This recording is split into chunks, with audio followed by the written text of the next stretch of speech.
Assalamu alaikum students. It's a commercial geography chapter number session 9 where the topic is the mineral resources. It is also the term of the primary resources, how to mineral resources is come from the uh, come for the industrial revolution and industries. आज हम ये तमाम की तमाम चीज़ें जो है student discuss करेंगे हमारे कंटेंट में जो हम मिनरल रिसोर्सेज डिस्कस करेंगे वो कौन कौन से हैं। आयरन और है, गोल्ड है, एंजोनियम है। इसके रिज़र्व दुनिया में कहाँ-कहाँ होते हैं, किस तरीके से इस्तेमाल हो रहे होते हैं, हम ये चीज़ डिस्कस करेंगे और इसकी इम्पोर्टेंस क्या है। लेकिन उससे पहले जो है एक चीज़ जो हम डिस्कस करेंगे वो हम about mineral resources he discuss करेंगे कि हम मिनरल रिसोर्सेज़ कहते किसको हैं और इसके एडवांटेजेस क्या हैं पूरी दुनिया में और कितने टाइप के मिनरल रिसोर्सेज मतलब आयरन और गोल्ड एंड जॉर्नियम तो हमने जो है यूरेनियम तो हमने जो है पढ़ना ही है, लेकिन इसके अलावा भी कौन-कौन से जो है मिनरल रिसोर्सेज मौजूद हैं जो कि वर्ल्ड वाइड इस्तेमाल हो रहे होते हैं। Now anything which is found and explored from the earth, it is called the minerals. Minerals are naturally occurring and inorganic crystalline solid having a definite chemical, and ore is the raw material of a minerals. क्योंकि जब हम industries side की बात कर रहे होते हैं तो हम इंडस्ट्रीज में जो है जो मिनरल रिसोर्सेज इस्तेमाल करते हैं वो एक्चुअली जो मिनरल्स इस्तेमाल होता है वो बहुत ज़्यादा जो है उसको प्रोसेस किया जा चुका होता है या फिर जो है हम उसको फिजिबल बनाते हैं अपनी प्रोडक्ट के लिए।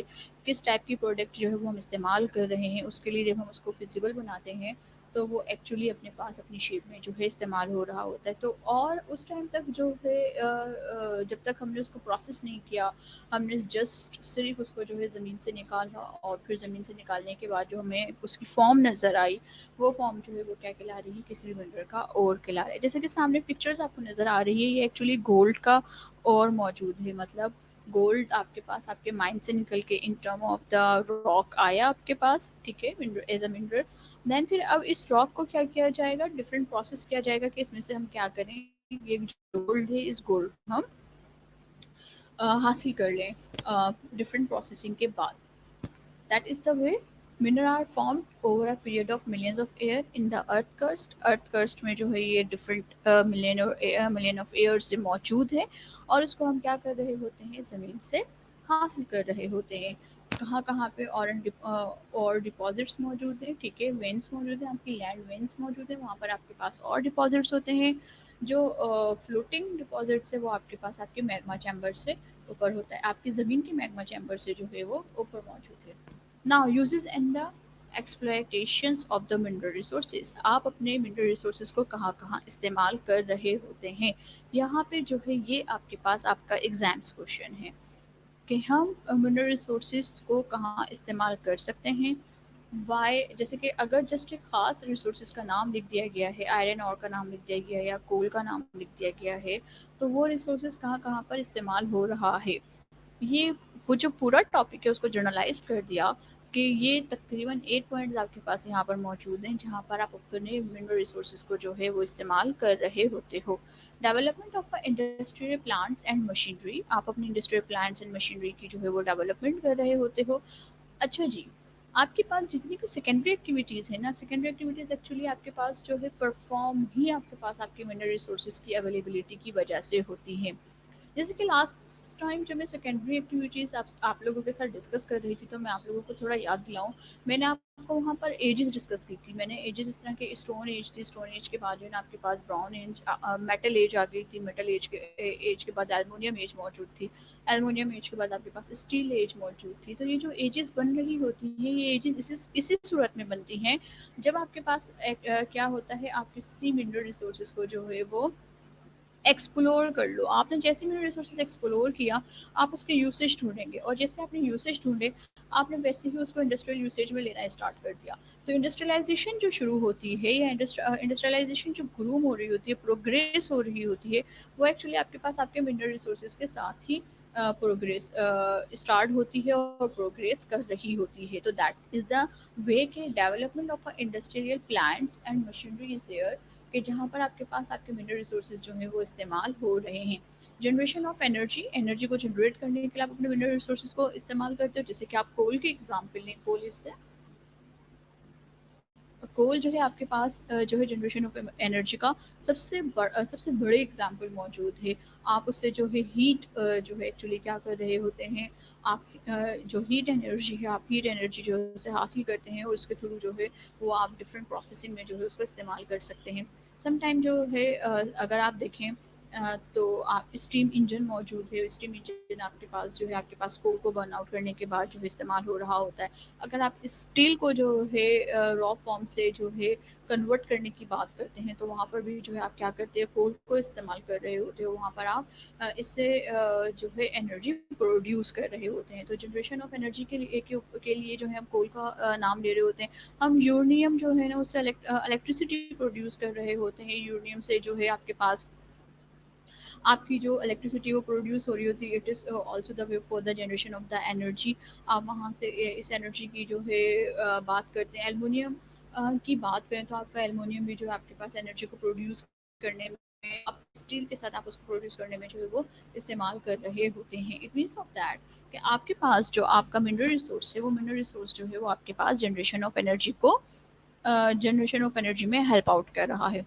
देन फिर कंस्ट्रक्शन, हाउसिंग एंड सेटलमेंट्स की आप बात करते हैं। यहाँ पर आप क्या कर रहे हैं, कंस्ट्रक्ट कर रहे हैं। कंस्ट्रक्शन में आप ये आपको हेल्प आउट कर रहा है, हाउसिंग में आपको हेल्प आउट कर रहा है।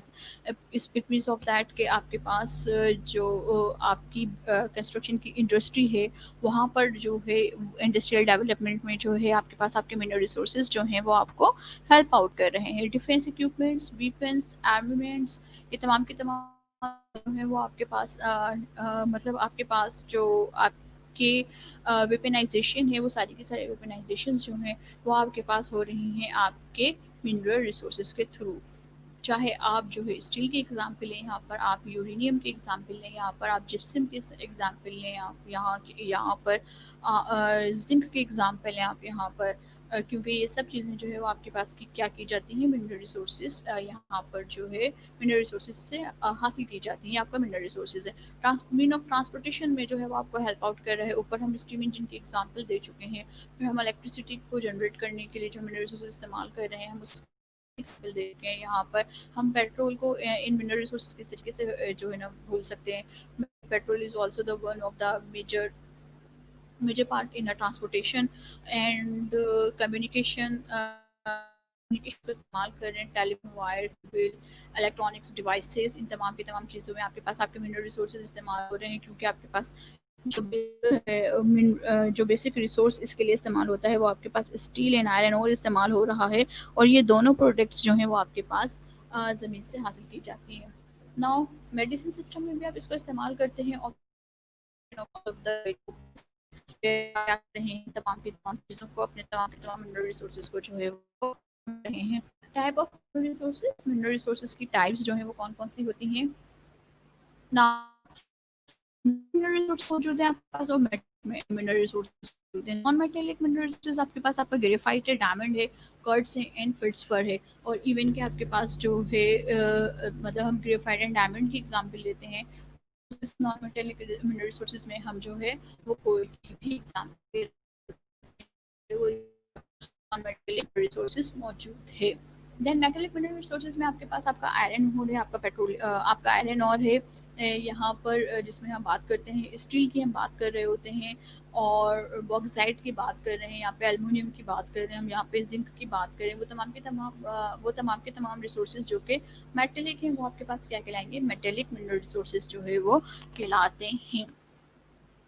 चलिए जी, एक चार्ट हम जो है देखते हैं कि जो मेटल कौन कौन से मौजूद हैं। सही, मेजर वर्ल्ड रिजर्व्स जो है वो कहाँ पर हैं इनके, और मेजर यूजेस कहाँ पर हैं। हम अब क्या कर रहे हैं, हम अपनी तीन जो रिसोर्सेज जो हमने अपने कोर्स ऑफ लाइन से पढ़ने उसे निकल के थोड़ा सा अपनी जो है नॉलेज को ज़रा फ्लोरिश करते हैं कि हमारे पास जो है मेजर वर्ल्ड रिसोर्सेज कौन कौन से मेटल्स के जो है वो मौजूद हैं। सबसे पहले हमारे चार्ट में हमें नज़र आ रहा है, वो नज़र आ रहा है जो मेजर रिजर्व्स मौजूद हैं वो आपके पास ऑस्ट्रेलिया, जियोनाई एंड जमीका, ये तीन जो एरियाज ऐसे हैं जहाँ पर जो है वो आपके पास मेजर वर्ल्ड रिजर्व्स मौजूद है। जैसे कि हम जमीका की एग्जांपल है, Jamaica is the city of a South Africa.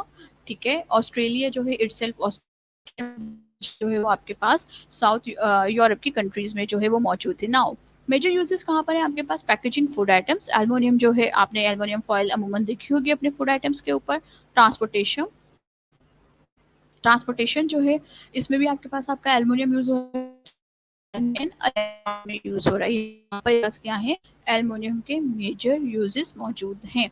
Chromium की बात करें, सीएसआई जो कॉमनवेल्थ कंट्रीज सीएसआई जिसको हम कह रहे होते हैं, पर आपके पास मौजूद है। एंड देन साउथ अफ्रीका जो है वो क्रोमियम का जो है वो मेजर रिजर्व होल्ड करने वाला कंट्री मौजूद है। Now for making high strength steel alloys, high strength steel बना रहे हैं। नाउ जो है टेक्सटाइल यहाँ पर है, एंड टेनिंग इंडस्ट्रीज में जो है वो क्रोमियम जो है वो इस्तेमाल हो रहा है। अच्छा जी, अमूमन जो हमारे पास मिल रहा होता है, जो हमने हाउस इस्तेमाल कर, वो आपके पास आपकी जो है आयरन और इटसेल्फ जो है क्रोमियम का मिक्सचर होता है, जो कि हम यहाँ पर इस्तेमाल करते हैं। नाउ नेक्स्ट है आपके पास कॉपर। कॉपर जो है उसके मेजर रिजर्व्स मौजूद हैं हमारे पास USA, Canada, Commonwealth countries, Chile and Zambia. ये चार जो है वो यहाँ पर मौजूद हैं, जो कि आपके पास मेजर वर्ल्ड रिजर्व्स जो है वो होल्ड करती हैं। किस कॉपर इस्तेमाल होता है electric and electronics goods, building, construction and whistles. यहाँ पर जो है आपके पास क्या है, कॉपर का इस्तेमाल हो रहा है। देन फिर आयरन की बात करें तो आयरन आपके पास अगेन कॉमनवेल्थ कंट्रीज में मौजूद है, साउथ अमेरिका में मौजूद है आपके पास, और आपके पास कनाडा एंड यूएसए में मौजूद है आयरन के reserves. Heavy machinery, steel production, transportation means, ये तमाम की तमाम चीज़ें जो है वो आपके पास क्या हैं, आयरन रिजर्व्स में जो है वो कंसिडर की जाती हैं।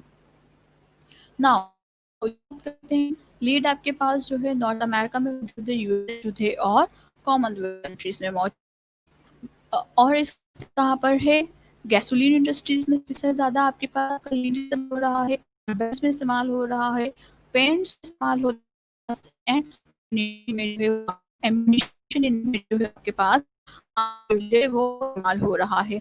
नाउ मैग्नेंसिस, मैग्नेटाइट जिसको आप कह रहे होते हैं कॉमन वे में, साउथ अफ्रीका में मौजूद है, कॉमनवेल्थ, ब्राज़ील एंड गैबोन। गेबोन में जो है वो आपके पास आपका जो है मैग्नीशियम मौजूद है। For making high strength heat resistant steel alloys, इन तमाम इट मीन्स ऑफ दैट कि आप एनर्जी जो है वो यूटिलाइज करने के लिए, एनर्जी जनरेट करने के लिए जो है वो इस चीज़ को इस्तेमाल कर रहे हैं। Platinum group, platinum south Africa and Commonwealth countries में मौजूद है। Use in automobiles, catalytic converters, electronics and medical uses. यहाँ पर जो है आप क्या कर रहे हो, इसे इस्तेमाल कर रहे हो, प्लेटिनियम को इस्तेमाल कर रहे हो। गोल्ड आपके पास South Africa, C I S, Commonwealth countries and Canada में मौजूद है। और गोल्ड आपके पास आपके बींगा ऑर्नामेंट्स इस्तेमाल हो रहा है आपके पास। मेडिकल यूजेस में आप इसको इस्तेमाल कर रहे हो, इलेक्ट्रॉनिक यूजेस में आप इस्तेमाल कर रहे हो, और एरोस्पेस में आप इस्तेमाल कर रहे हैं गोल्ड को। सिल्वर की बात करें तो सिल्वर आपके पास Canada, South Africa and Mexico में जो है इसके मेजर रिजर्व्स मौजूद हैं। फोटोग्राफी में इस्तेमाल कर रहे हो, इलेक्ट्रॉनिक्स में इस्तेमाल कर रहे हैं, और ऑब्वियसली जो है वो आपके पास आप ज्वेलरी में इसको इस्तेमाल कर रहे होते हैं। निकल की बात करें तो निकल जो है वो आपके पास आपका कॉमनवेल्थ कंट्रीज, न्यू गिनिया में जो है वो आपके पास मौजूद है, और केमिकल इंडस्ट्रीज स्टील इस्तेमाल कर रहे हो।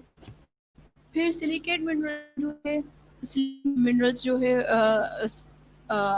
सैंड, जो है level of construction, breaking etcetera, यहाँ पर आप क्या करें, सिलिकेट मिनरल्स को इस्तेमाल कर रहे हैं। लाइमस्टोन, जिप्सम मौजूद है, पोटाश फॉस्फेट मौजूद है, सल्फर पाइरेट पास मौजूद है, और इनके जो है वो डिफरेंट पर तमाम रिजर्व्स को देखकर, जैसे कि हम अभी अपनी लास्ट चार्ट में भी ये देख रहे थे कि बहुत ज़्यादा जो है इसमें वो कंट्रीज़ मौजूद हैं जो जो कॉमनवेल्थ कंट्रीज़ हैं। आपके पास अमेरिकन बेस्ड कंट्रीज़ मौजूद हैं, यूरोप बेस्ड कंट्रीज़ जो हैं वो यहाँ पर मौजूद हैं। इसका मतलब सिंपल ये हुआ कि ये रिजर्व्स जो हैं वहाँ पर पहले उन्होंने आइडेंटिफाई की कि रिजर्व्स ऑलरेडी हमारे पास हमारी कंट्रीज़ में मौजूद हैं, और दैन फिर उसको क्या किया, एक्सप्लोर किया, उसको जो है जो है माइन आउट किया और उसको अपने कॉमन यूज़ में लेकर आए। अच्छा जी, एक जो इंटरेस्टिंग फैक्ट है वो ये है कि जिस कंट्री के पास जितने ज़्यादा ये रिज़र्व होंगे, एक्चुअली वो इतनी ही ज़्यादा जो है वो डेवलप कंट्रीज़ में कंसीडर की जाएगी। क्योंकि देखिए जो ये जो चार्ट है ये एविडेंट कर रहा है कि हमारे पास जो है 2 से 3 कंट्रीज़ जो हैं वो मैक्सिममली यहाँ पर बहुत ज़्यादा डिस्कस हुई हैं। जैसे कॉमनवेल्थ कंट्रीज़ के आप एग्ज़ाम्पल लें, कॉमनवेल्थ जो इंडिपेंडेंट स्टेट है रशिया की, कॉमनवेल्थ कंट्रीज़ के आप एग्जांपल लें, यहाँ पर यूनाइटेड स्टेट ऑफ अमेरिका आपने देखा, कनाडा आपने देखा, साउथ अफ्रीका आपने देखा, ऑस्ट्रेलिया इवन आपने देखा कि यहाँ पर जो है मेजर रिजर्व्स मौजूद हैं मेटेलिक मिनरल्स के। ड्यू टू दिस ये तमाम की तमाम कंट्रीज़ जो हैं वो बहुत ज़्यादा क्या है आपके पास डेवलप कंट्रीज़ में कंसिडर की जाती हैं। और अगर आप यूएसए की बात करें तो ह्यूज मिनरल एनर्जी रिसोर्सेज की वजह से जो है USA became the richest and the most powerful nation in the world even less than 200 years. क्योंकि जो है यहाँ पर ये रिजर्व्स उन्होंने जो है फाइंड आउट किए, एक्सप्लोर किए एंड देन फिर यूज़ करना स्टार्ट किया, तो उसकी बेस के ऊपर जो है वो आपके पास सबसे रिचेस्ट कंट्री है यूएसए, और now the powerful nation of the world since 2000 from 200 years. Now ये जो हम माइनिंग की बात करते हैं, now question is that mining करने के कितने मेथड्स होते हैं और किस तरीके से जो है आप माइन कर रहे होते हैं। तो आपके पास 3 मेथड है, या तो आप ओपन पिट माइनिंग करते हैं आप, या ड्रैगिंग कर रहे होते हैं, ठीक है, और या फिर आप स्ट्रिप माइनिंग्स कर रहे होते हैं। अगर मैं जस्ट पाकिस्तान की रहती हुई बात करूँ तो पाकिस्तान में जो सबसे ज़्यादा माइनिंग मेथड यूज़ होता है वो आपके पास स्ट्रिप माइनिंग का मेथड जो है वो यूज़ होता है, in which machines take hole and remove the ores. मतलब एक मशीन है जो कि आपके पास क्या करेगी, होल बनाएगी और देन फिर वहाँ से आपके जो है अपने जो ओर्स हैं, जो आपके मिनरल्स हैं वो वहाँ से निकाल रही होती है, ड्रिलिंग कर रहे होते हैं। Bucket and the drillings are used to scrape off the minerals from the underwater mineral deposits. Underwater mineral deposits को आप निकालने के लिए ये मेथड यूज़ कर रहे होते हैं। स्ट्रिप माइनिंग की बात कर रहे होते हो तो using bulldozers, power shops in the stripping wheels आप इस्तेमाल कर रहे हो, जिसके थ्रू जो है आप क्या कर रहे हैं, अपनी माइनिंग के मेथड्स को इस्तेमाल करें। That is the picture explanation से पहला जिसमें आप क्या कर रहे हो, क्या कर रहे हैं, that is called the open pit minings, कि आप यहाँ पे ओपन पिट माइनिंग्स करें। अंडर वाटर आप जो जितना मिनरल निकाल रहे हैं वो आपके पास ड्रैगिंग खिला रहा है, एंड देन फिर जो है आप थर्ड पिक्चर में देखेंगे तो यहाँ पर ये स्ट्रिप माइनिंग्स हो रही है। यहाँ पर स्ट्रिप के थ्रू जो है आपने क्या किया, माइनिंग को जो है वो कि आप इसकी हुई है जहाँ से आप क्या कर रहे हैं, माइनिंग का जो प्रोसेस है उसको कंटिन्यू कर रहे हैं। देन हम बात करते हैं कि आपकी जो माइनिंग है क्या आपके जो क्लाइमेट है, इन्वायरमेंट है, उसको डैमेज कर रहा है, आपकी हम बात तो हम बात कर रहे होते हैं, क्योंकि माइनिंग जो है आपके पास आपकी सेकेंडरी एक्टिविटीज़ में आपको बहुत ज़्यादा हेल्प है, तो it is very useful for the world and for the economic activities also. लेकिन इसकी जो है कुछ आपके पास वो डिसएडवांटेजेस भी मौजूद हैं, जिसको हमने जो है देखना है कि इन्वायरमेंटल डैमेजेस जो होती है वो आपके पास माइनिंग एक्टिविटी से बहुत ज़्यादा हो रही होती हैं। यहाँ पे आपके पास कुछ जो है डिसएडवांटेजेस लिस्ट आउट हैं, जिसको हम वन बाय वन करके जो है डिस्कस करते हैं। डेविगेटेशन जो है वो बहुत ज़्यादा आपका होता है। आप माइनिंग दैट आप कर रहे हैं, नीचे से आप उसको जो है वो वीक कर रहे हैं, और सिंपल जब हम वहाँ पर मशीनरी बहुत ज़्यादा इस्तेमाल कर रहे होते हैं तो उस मशीनरी की वजह से जो है प्लेट्स होती हैं, मतलब लैंड प्लेट्स जो होती हैं, जैसे कि अभी हम उस टाइम देख भी रहे थे मेगामाइट प्लेट्स की हमने बात भी की थी कि वो जो है आपके पास क्या हो रही होती है, डिस्टर्ब हो रही होती है। तो आपका लैंडस्केप जो है वो एक्चुअली जो है वो डेविगेटेशन एंड डिफेसिंग ऑफ द लैंडस्केप पे चले जाता है, और that is also called the subsidence of land. हम इसको इन चीज़ों को जो है वो सब्सिडेंस ऑफ लैंड में भी कंसिडर कर रहे होते हैं कि आपकी जो लैंड है वो सब्सिडाइज्ड हो रही है। Now ground water contamination start हो जाता है, आपके पास आपके वाटर के अंदर जो ग्राउंड वाटर मौजूद है उसके अंदर आपकी वो मिलना शुरू हो जाते हैं, जिसकी वजह से ग्राउंड जो है वो स्टार्ट हो जाता है। सरफेस वाटर पोल्यूटेड होता है आपके पास, आपकी माइनिंग की वजह से सरफेस वाटर पोल्यूशन और निकाल रहे हो वहाँ से, मीन आप उसको जो है वॉश कर रहे होते हो, फिल्टर कर रहे हो, जिसकी वजह से आपका वाटर पोल्यूशन जो है वहाँ पे स्टार्ट हो जाता है।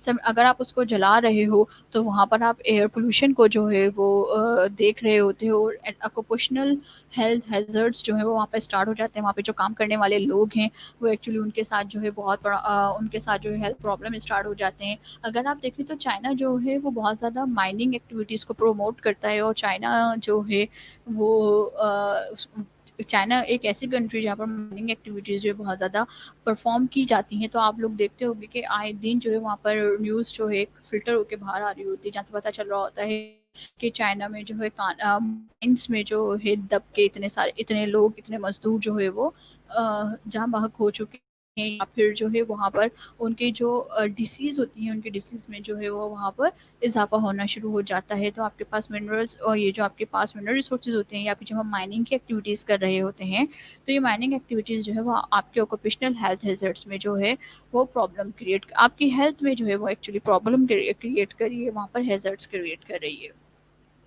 फिर हम रेमेडियल मेजर्स क्या ले सकते हैं? अगर ये प्रॉब्लम्स मौजूद हैं तो ज़ाहिर सी बात है कहीं न कहीं उसके जो है वो सॉल्यूशंस भी मौजूद होंगे। तो सम सॉल्यूशन इज़ देयर।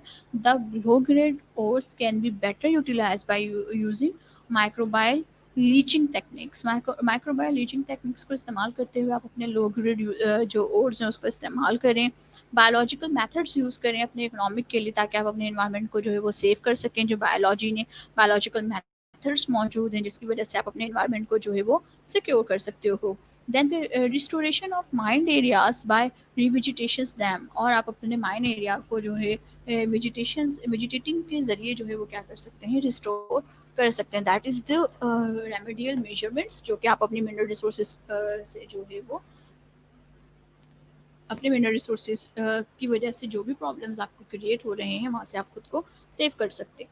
अब बात करते हैं हम अपने पास अपने टॉपिक की, जो हमारे एग्जाम्स टॉपिक है, और वो है हमारे पास the world from the iron, the world from where iron is mined. It means that world distribution of iron, अगर हम इसको सिंपल करते हैं इस डेफिनेशन को, तो that is called the world distribution of iron. अच्छा जी, वर्ल्ड डिस्ट्रीब्यूशन ऑफ आयरन पे जाने से पहले जो है बात करेंगे अपने पास अपने आयरन और की क्लासिफिकेशन की। तो हमारे पास जो है आयरन आयरन और जो है वो 4 पॉइंट्स में जो है वो क्लासिफाइड होता है, जैसे कि मैग्नेटाइट, हीमाटाइट, लेमोनाइट एंड सेड्राइट। आप लोगों को केमिस्ट्री, अगर मैं आप लोगों की याद दिलाऊं, 9th क्लास की केमिस्ट्री थोड़ी सी मुझे आप लोगों को याद दिलानी पड़ेगी, जहाँ पे जो है जब आप ऑर्गेनिक केमिस्ट्री पढ़ रहे होते हैं तो ऑर्गेनिक केमिस्ट्री में जो है आप वहाँ पर ये मेथड्स जो है वो यूज़ करते हैं कि और इसका फॉर्मूला अगर मैं आपको याद करवाऊँ तो Fe2SO4, मतलब अगर ऑक्सीजन आप बढ़ाना शुरू कर दें तो आपके पास जो है आपकी जो टाइप होती है, जो आपकी आयरन ऑर की टाइप होती है, वो आयरन ऑर की टाइप जो है वो आपके पास चेंज होना शुरू हो जाती है। आपके पास जो सबसे बेस्ट आयरन ऑर होता है वो आपके पास मैग्नेटाइट और हीमाटाइट आयरन जो है वो सबसे ज़्यादा बेस्ट आयरन जो है वो मौजूद है आयरन ओर में। ओके, तो जब आपके पास ये आयरन आपके पास मौजूद होता है और जैसे जैसे इसके, जैसे कि SO4 की मैंने बात की, तो यहाँ पर आपके पास मैग्नेटाइट का FeSO4 की हम बात कर रहे हैं तो यहाँ पर आपके पास मैग्नेटाइट बन जाता है। दैन फिर SO3 की बात करें आप, जैसे ही आप इसके अंदर ऑक्सीजन को कम करेंगे तो आपके पास आपकी जो है एक डिफरेंट काइंड बन जाएगी, जैसे कि हीमाटाइट बन जाएगी, लिमोनाइट बन जाएगी, एंड फाइनली सेड्राइट जो होती है वो आपके पास सबसे ज़्यादा कम यूज़ होने वाली, या जो है वो आपके लिए इतनी ज़्यादा आयरन और की कंडीशन में इतनी ज़्यादा बेनिफिशियल नहीं होती है। ओके, तो यहाँ पर जब हम अपने वर्ल्ड लीडर्स की बात करते हैं, आयरन और के वर्ल्ड लीडर्स की बात करते हैं, तो हम ज़्यादातर बात कर रहे हैं आयरन और में किसकी, मैग्नेटाइट की और हीमाटाइट की बात करें, क्योंकि बाकी जो 2 टाइप्स हैं वो कंट्रीज़ फर्स्ट ऑफ ऑल तो एक्सपोर्ट नहीं कर रही होती हैं, और वो अपने जो है अपनी ज़रूरियात को ही फुलफ़िल करने के लिए इस्तेमाल कर रही होती हैं। चलिए जी, नंबर 1 लीडर जो है हमारे पास रशिया है, मोस्ट जो है इम्पोर्टेंट कंट्री है, और रशिया का जो पार्ट यूरोप के साइड पर है वो पार्ट जो है वो आपके पास सबसे ज़्यादा जो है माइन को माइनिंग कर रहा होता है रशिया में जो है इसकी आयरन और की। और एनुअल प्रोडक्शन जो है आयरन और की वो 22 मिलियन टन्स मौजूद है। और यहाँ पर बेस्ट काइंड का जो है इट मीन्स ऑफ दैट के मैग्नेटाइट की जो है आपके पास मैग्नेटाइट की जो फॉर्म है आपके पास वो रशिया में मौजूद है आयरन और की। और ये आपके पास कौन कौन से एरियाज में मौजूद है, सामने जो है आपके पास एरियाज मौजूद हैं। तोला, Taliski, Gale, Togos, Akali, Wari-Emer, Krivoyarek, and mountainous range of Kahan are the important area for Russia. Russia के लिए जो है ये सारे के सारे जो है वो इम्पोर्टेंट एरियाज मौजूद हैं। देन फिर हम ब्राज़ील की बात करें, ब्राज़ील एक्चुअली जो है वो ऑक्युपाइड नहीं करता वर्ल्ड प्रोडक्शन के अंदर। जैसे कि हम रशिया की एग्जांपल लेते हैं कि रशिया जो है फर्स्ट है, देन ऑस्ट्रेलिया जो है आपके पास सेकंड है, देन चाइना थर्ड है। ब्राज़ील जो है एक्चुअली ऑक्युपाइड नहीं करता, being a exported being a highest ranked. लेकिन ब्राज़ील जो है वो आपके पास समहाउ आयरन ओर को जो है एक्सप्लॉइट करता है। और इसके सबसे बड़े जो माइंस मौजूद है वो अताबीरा में मौजूद हैं, इन कराजास में मौजूद है। और आयरन ओर एक्सपोर्ट किया जाता है from Itabira through the new port of Victoria. New port of Victoria के थ्रू जो है आप क्या करते हैं, इस ब्राज़ील क्या करता है, इस आयरन ओर को जो है वो एक्सपोर्ट कर रहा होता है। Australia is a third number in the rank और डोमिनेंट पार्ट है एक्चुअली वो आयरन ओर। अच्छा, ऑस्ट्रेलिया के साथ बड़ी इंटरेस्टिंग चीज़ ये है कि अगर आप गोल्ड माइनिंग की बात करें तो Australia is on the top. अगर आप जो है आयरन ऑर की बात करें it's also the on on the top. अगर आप यूरेनियम की बात करें तो यूरेनियम जो सबसे ज़्यादा जो है प्रोड्यूस होता है, या यूरेनियम की जो सबसे ज़्यादा अफजूदगी होती है वो भी ऑस्ट्रेलिया में सबसे ज़्यादा होती है। इसका मतलब हम अगर यहाँ पर देखें तो हम ये देख सकते हैं कि ऑस्ट्रेलिया ने एक्चुअली जो है सबसे ज़्यादा जो काम किया है वो अपने पास अपने मिनरल रिसोर्सेज के ऊपर काम किया। क्योंकि अभी थोड़े नेक्स्ट सेशन में या इसके बाद हम फॉसिल्स को देख रहे होंगे, तो हम वहाँ पर फॉसिल फील्ड्स में भी जो है ऑस्ट्रेलिया का कंट्रीब्यूशन जो है हम वहाँ पर स्टडी करेंगे, देखेंगे कि ऑस्ट्रेलिया जो है वो वहाँ पर कहीं ना कहीं रैंक आउट हो रहा होता है ना। द सेकंड नंबर में जो है आपके पास रैंक होता है वो वेस्टर्न ऑस्ट्रेलिया जो है इसका मोस्ट इम्पॉर्टेंट पार्ट है। अगर हम ऑस्ट्रेलिया के सिनेरियो में बात करें, रूट ऑफ प्रोटेक्शन जो है वो आपके पास ऑस्ट्रेलिया में जो है इंक्रीज है, जिसकी वजह से जो है ऑस्ट्रेलिया अब नाउ डेज हम देखते हैं कि इंडस्ट्रियल हाईलाइटेड पोजीशंस पे जो है वो मौजूद है। Dominant local demand of iron की जो है ऑस्ट्रेलिया में लो है। तो एक्चुअली ऑस्ट्रेलिया क्या करता है, जितना भी माइन कर रहा होता है उसका तकरीबन 75% जो है वो जापान की तरफ, जापान को जो है वो एक्सपोर्ट कर देता है। नाउ चाइना की बात करें, अभी थोड़ी देर पहले मैंने बात की थी कि चाइना में मिनरल एक्टिविटीज़, माइनिंग की जो एक्टिविटीज़ हैं, प्राइमरी एक्टिविटीज़ जो है ये बहुत ज़्यादा परफॉर्म की जाती है। और ये ये जो है रैंक थर्ड पे मौजूद है। High quality of iron ore haematite और magnetite both are found over there. And the biggest iron reserve are in the Anshan deposit within the Manchuria. सबसे ज़्यादा जो है इनके जो रिजर्व हैं वो आपके पास मंचूरिया में मौजूद हैं। लेकिन यांग ताजी, Changi Jiang, also the big iron reserve areas and the north west of Beijing, ये जो है आपके पास चाइना में जो है बिगेस्ट एरियाज मौजूद हैं। इंडिया के एग्जाम्पल है, इंडिया जो है वो आपके पास जो है हाई ग्रेड आयरन और जो है इतना ज़्यादा यहाँ पर मौजूद नहीं, लेकिन इसके 90% रिजर्व्स जो हैं वो आपके पास इंडिया के 90% रिजर्व जो मौजूद हैं वो आपके पास मध्य प्रदेश में मौजूद हैं। देन फिर Orissa, Bihar, Karnataka, Maharashtra and Andhra Pradesh is the areas. It is India occupies the fifth positions of the production of iron at the global level. तो फिफ्थ पोजीशन पे जो है वो आपके पास मौजूद है India for the iron ore reserves. Then United State of America की बात करें, इस पोजीशन the six position in the world. Four big iron producing zones मौजूद है अमेरिका में। और अमेरिका ने एक चीज़ जो प्लान आउट की हुई है वो ये प्लान आउट की है कि जहाँ पर इसकी माइनिंग्स होती है, जहाँ पर इसके मिनरल रिसोर्सेज मौजूद हैं, इनकी जो इंडस्ट्रियल हब्स हैं, इनके इंडस्ट्रियल हब्स भी जो है इसके सराउंडिंग्स में ही मौजूद हैं। तो ये जो प्लानिंग के हिसाब से अगर आप बात करें तो अमेरिका की प्लानिंग्स जो है वो बहुत ज़्यादा जो है रिमार्केबल रही है, जिसकी वजह से इनका ट्रांसपोर्टेशन का कॉस्ट जो है वो इतना ज़्यादा इंक्रीज नहीं हो रहा होता। नॉर्थ ईस्ट एरिया, अच्छा फिक्स बिग जोन्स मौजूद हैं कौन कौन से। नॉर्थ ईस्ट एरिया मौजूद है जहाँ पर इनके जो है आयरन रिजर्व न्यू जर्सी में और न्यूयॉर्क में मौजूद है। सेकंड इनका नॉर्थ ईस्ट से निकल के इनका दूसरा जोन जो है वो साउथ ईस्ट एरिया में मौजूद है, जैसे कि अल्बामा, बिरगम,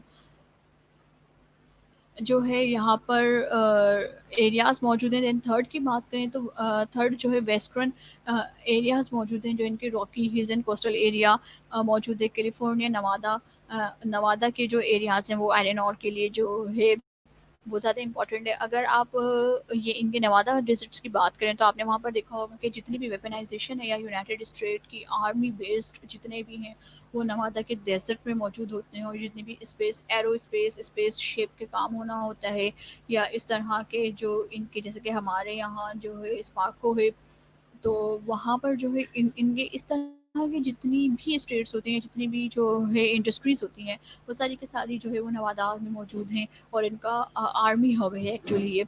तो यहाँ पर इसका मतलब क्या हुआ कि यहाँ पर जितनी भी इंडस्ट्रियलाइजेशन होती होगी इनकी आर्म बेस्ड इंडस्ट्रियलाइजेशन जो है वो मौजूद होगी। कनाडा की बात करें द इम्पोर्टेंट प्रोड्यूसिंग कंट्री जो है वो कनाडा मौजूद है। और ये ऑल्सो जो है वर्ल्ड लेवल पे अपनी जो है पोजीशन नंबर 8 जो है वो होल्ड करती है कि 8 नंबर पे जो है वो आपके पास कनाडा का एरिया मौजूद है। Ontario in the lake and superior range जो है वो आपके पास यहाँ पर इसके पास जो है वो एरियाज। दैन फिर हम साउथ अफ्रीका की बात करें, साउथ अफ्रीका जो है वो आपके पास अगेन टॉप रैंक पोजीशंस पे जो है इम्पॉर्टेंट प्रोडक्शन कंट्रीज़ में जो है वो मौजूद है।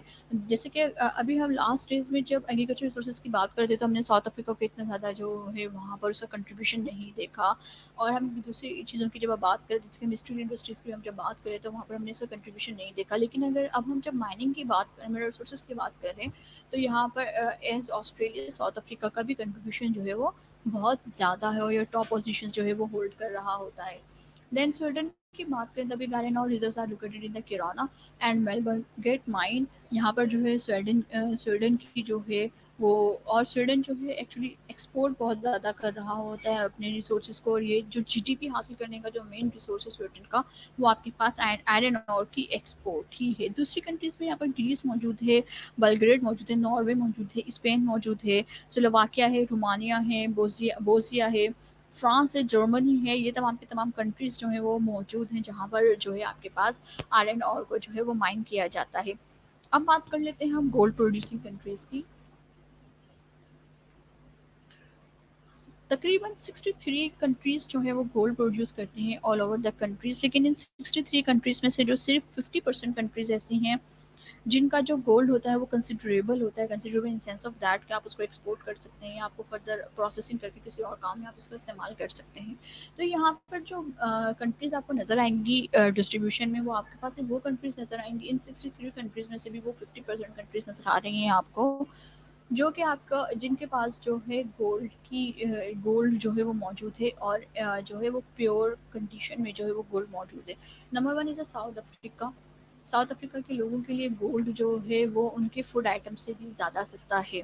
अगर वो लोग जो साउथ अफ्रीका में रह के आए हैं या जिन्होंने जो है साउथ अफ्रीका को स्टडी किया है, तो वहाँ पर उनको जो है ये चीज़ उन्होंने विटनेस की होगी या ये चीज़ उन्होंने ज़रूर ऑब्जर्व की होगी कि वहाँ पर जो गोल्ड है या गोल्ड से रिलेटेड जितने भी आइटम्स हैं वो जितने पाकिस्तान में आपको एक्सपेंसिव नज़र आ रहे होते हैं, वो इतने एक्सपेंसिव जो है वो वहाँ पर साउथ अफ्रीका में मौजूद नहीं है। बिकॉज दैट कि साउथ अफ्रीका जो है वो बिगेस्ट प्रोड्यूसर मौजूद है और प्रोड्यूसर के साथ साथ वो सबसे बड़ा सप्लायर भी मौजूद है। 4 डिकेड से वो अपनी पोजीशन होल्ड की हुई है। इसने कहाँ से कितने टाइम से 4 डिकेड से जो है उन्होंने क्या किया हुआ है अपने पास जो है वो अपनी साउथ अफ्रीका ने पोजीशन को होल्ड किया हुआ है।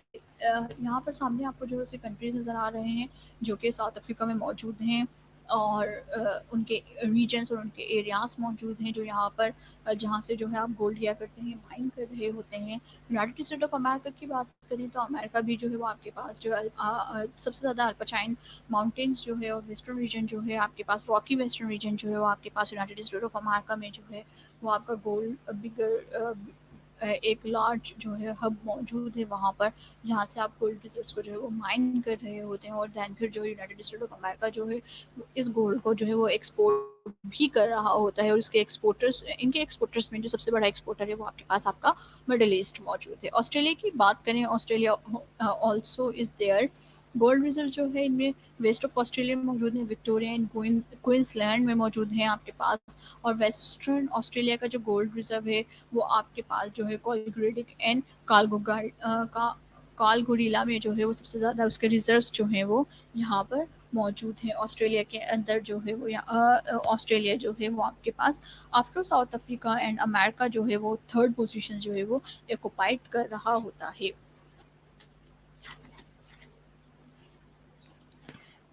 देन बात करते हैं हम चाइना की।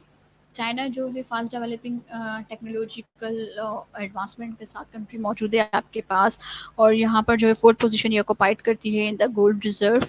और जो इसका north Manchuria and western Tibetan plateaus जो है वो सबसे ज़्यादा इंपॉर्टेंट है चाइना के अंदर। देन हम कनाडा की बात करें तो कनाडा पोजीशन होल्ड कर रहा है यहाँ पर प्रोडक्शन ऑफ द गोल्ड में। और कनाडा में अगर हम देखें तो ये आयरन और में भी मौजूद था एंड देन फिर अभी यहाँ पर भी मौजूद है। The productivity of the gold has gradually increase in the Ontario state. Ontario state जो इसका सबसे मेन स्टेट है। अगर आप ओंटारियो की बात करें तो ये आयरन और में भी मौजूद था। इसका मतलब है कि मिनरल रिसोर्सेज या मिनरल एक्टिविटीज़ जो है वो सबसे ज़्यादा आपके पास कनाडा में ओंटारियो स्टेट में होती है। रशियन फेडरेशन की बात करें, रशियन फेडरेशन एक्चुअली जो है वो आपके पास, अगर आप सिर्फ रशिया की जो है पूरी डेमो सॉरी पूरा जियोग्राफिकल स्टेट देखें, रशिया का पूरा जियोग्राफिकल स्टेट देखें, तो रशिया की जो क्लाइमेट है, रशिया का जो लैंडस्केप है, वो एक्चुअली लैंडस्केप जो है वो सपोर्ट ही सारा मिनरल्स एंड माइनिंग से करता है। देखें 1990s की आप बात करें, 1960 1980s की बात करें, जब रशिया एज ए डिक्लेयर था एज ए सुपर पावर, तो वो अपने पास जो सुपर पावर डिक्लेयर था वो oil and gas reserve and petroleum reserve की वजह से जो है उसने अपने आप को क्या किया हुआ था, जो है अपने आप को डिक्लेयर किया हुआ था। अगर मैं आपको थोड़ी सी हिस्ट्री की तरफ लेके जाऊँ रशिया की, तो रशिया को जो ये माइनिंग स्टेट या इस तरह के रिजर्व्स की जो एक्नॉलेजमेंट हासिल हुई है, वो इनकी जो है एक क्वीन हुआ करती थी, मलका इजाबिला नाम था उनका, क्वीन ऑफ इजाबिला जो है वो मौजूद थे। उन्होंने बहुत टाइम तक रशिया के ऊपर जो है वो एक एक्चुअली रूलिंग की है। और रशिया पे जब वो रूल आउट होती थी तो उनका एक ही काम हुआ करता था, या तो वो जंगें करती थी या फिर जो वो एक्सप्लोरेशन करती थी। उन्होंने उस डिकेट में रशिया ने बहुत ज़्यादा जो है वॉर की है वहाँ पर। और जैसे कि अगर आप 7 8 स्टेट्स जो रशिया से अलग हुई थी, वो उन्हीं टाइम ड्यूरेशन की बात थी जब उन्होंने उनको जो है वो कैप्टिव किया हुआ था। और दैन फिर उन्होंने एक्सप्लोरेशन बहुत ज़्यादा की। अब जब वो एक्सप्लोरेशन उस टाइम उनकी मतलब मलका इज़ाबिला के टाइम पे जो है रशिया में जो है इतनी ज़्यादा एक्सप्लोरेशन हुई, तो वहाँ पर जो है उनको अपने पास अ, अ, अपने रिजर्व्स का मालूम हुआ। देन भी रशिया ने जो है अपने आप को किसी दूसरी जंग के अंदर इन्वॉल्व नहीं किया। जैसे कि हम फर्स्ट वर्ल्ड वॉर की बात करें या हम सेकंड वर्ल्ड वॉर की बात करें, तो वहाँ पे हमें नज़र आता है कि रशिया का इतना ज़्यादा कंट्रीब्यूशन नहीं था इन वॉर्स के अंदर। हाँ, रशिया के ऊपर अटैक्स हुए, रशिया के ऊपर जो है, लेकिन वहाँ पर किसी भी कोई इसको जो है ना कैपिटिव नहीं बना पाया या फिर जंग नहीं जीत पाया, उनके अपनी जो है क्लाइमेटिकल इश्यूज़ की वजह से। आपको पता होगा कि क्योंकि पोलर रीजन से करीब है रशिया, तो रशिया में जो है फ्रीजिंग एल्टीट्यूड्स मौजूद हैं ज़्यादातर, जिसकी वजह से जो है अब इसी फ्रीजिंग की वजह से, चिचिनियन बोस्ने के करीब होने की वजह से, पोलर रीजन करीब होने की वजह से इनके पास जो है ऑयल एंड गैस के रिजर्व्स और दूसरे मिनरल रिसोर्सेज जो हैं वो बहुत ज़्यादा मौजूद हैं। अब आप बात करें साइबेरिया की, बात करें Siberia is the near about the pole. वहाँ से जो है उनको क्या मिलता है, सपोर्टिव लैंड मिलता है, रशिया को सपोर्टिव लैंड मिलता है, यूरल माउंटेन्स को जो है मौजूद है वहाँ पर। इसकी वजह से रशियन फेडरेशन जो है वो अपने मिनरल रिसोर्स में बहुत ज़्यादा सफिशिएंट कंडीशन में मौजूद है। और रशिया ने जो सुपर पावर बना था, या उसने अपनी जो पोजीशन होल्ड की थी, या पूरी दुनिया में उसने उसको मनवाया था अपनी, तो वो इन्हीं रिजर्व की बेसिस पे मनवाया था। और अभी भी अगर आप सदर प्यूटन के जो है सुने उनको, या फिर आप उनकी जो है स्ट्रेटजीज को कीनली गौर करें, तो वहाँ पे नज़र आता है कि वो अपने रिजर्व के ऊपर ही अभी भी काम कर रहे हैं बहुत ज़्यादा। ऑयल एंड गैस रिजर्व्स के ऊपर बहुत ज़्यादा काम करें, ताकि जो है वो वापस जो है सुपर पावर की कंडीशन को जो है वो होल्ड कर सकें। एनीवेज, हम थोड़ी पॉलिटिकल गुफ्तगू की तरफ जा रहे हैं, लेकिन हम इसके अगर आप कमर्शियल बेसिस देखें या कमर्शियल एक्टिविटीज़ में आप रशियन फेडरेशन की बात करें, तो वहाँ पे रशियन फेडरेशन जो है वो एक्चुअली क्या कर रहा है, अपने पास अपने मिनरल रिसोर्सेज के ऊपर काम कर रहे हैं। इंडिया की बात करें, इंडिया जो है इतना ज़्यादा गोल्ड सप्लाई नहीं कर रहा होता, और ना इनके पास इतनी सफिशिएंट हालत में जो है वो गोल्ड रिजर्व मौजूद हैं। लेकिन क्योंकि साथ में जो है अपनी मोस्ट इम्पॉर्टेंट पोजीशन होल्ड करता है, दैट्स वाई इसके मिनरल रिसोर्सेज में जो है हम उसका नाम लेते हैं। यहाँ पर कर्नाटका जो है वो सबसे ज़्यादा मेन स्टेट है, आंध्र प्रदेश है, तमिलनाडु है, केरल एंड बिहार और राजस्थान के कुछ एरियाज ऐसे हैं जहाँ पर स्मॉल क्वान्टिटी में जो है वो गोल्ड मौजूद है। And the last reserve for the uranium producing countries. इसके लिए जो क्वेश्चन आप लोगों के एग्जाम्स में बन रहा होता है वो एग्जाम्स में यही बनता है, वाई द